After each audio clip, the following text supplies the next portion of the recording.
We have Branko Windoe, who is the head of Treasury at Bank Central Asia. This is Indonesia's biggest bank, and he joins us this morning to talk about his picks from Jakarta. Happy Year of the Tiger to you, Branko. Gong hei fa choi, as they say here in Hong Kong. Thank you for joining us on this Monday. Let's talk about Indonesia, because it's interesting that last year it was one of the world's best performing stock markets. I think it was actually the best Asia-Pac performing stock market in U.S. dollar terms. And people are pretty optimistic about the country's currency, also bonds. What's the outlook this year in 2010? Is it still a positive one? Yes. Hi, Susan. Basically, Rupiah is still expected to perform well. And the main reason for that is because the fundamentals of the country itself is very, very good. The macro perspective of investing in Indonesia is also good, and the trend is still going to be good for this year. And okay, Branko, let me just jump in here because I need to point out what international investors see in Indonesia, because in the past it has been marred by political turmoil, right? Corruption, a big issue, debt, and also poor infrastructure issues. Do you think these have been resolved, and are they still significant at this point? What makes you so optimistic right now on Indonesia? Yes, those issues are being resolved, but it won't take. It will take time. It will not happen overnight. However, the steps are being taken toward that direction to make it better.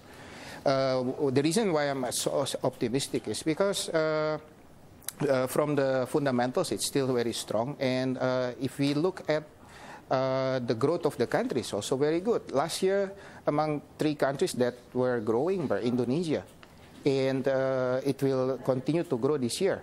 So while there are still some problems, but it is being resolved, although it will happen overnight, but I think the steps are being taken toward that direction.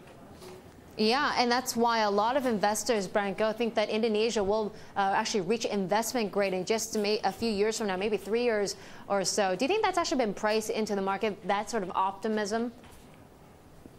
Yes, one of the reasons, yes. It is not fully priced, though. Otherwise, we wouldn't see interest rate levels at this high. And it will continue to improve as the country rating gets better and better. And Branko, before we get a commercial break, we'll continue talking about the rupiah after this. But Branko, can you give me a broad outlook on the Indonesian markets and in terms of upside and gains for investors? If they invest now into stocks and bonds, what sort of returns can they see in 2010 in Indonesia, in your view? Okay, the short-term return in Indonesia now being overnight is about 6.5%. 6.5% is one of the highest return probably in the world. And given the stability of the currency itself right now and projected to be, this return will continue to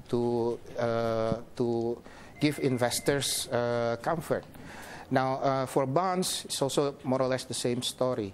The 10 years bonds were at still very high on comparative value basis compared to other similar investments.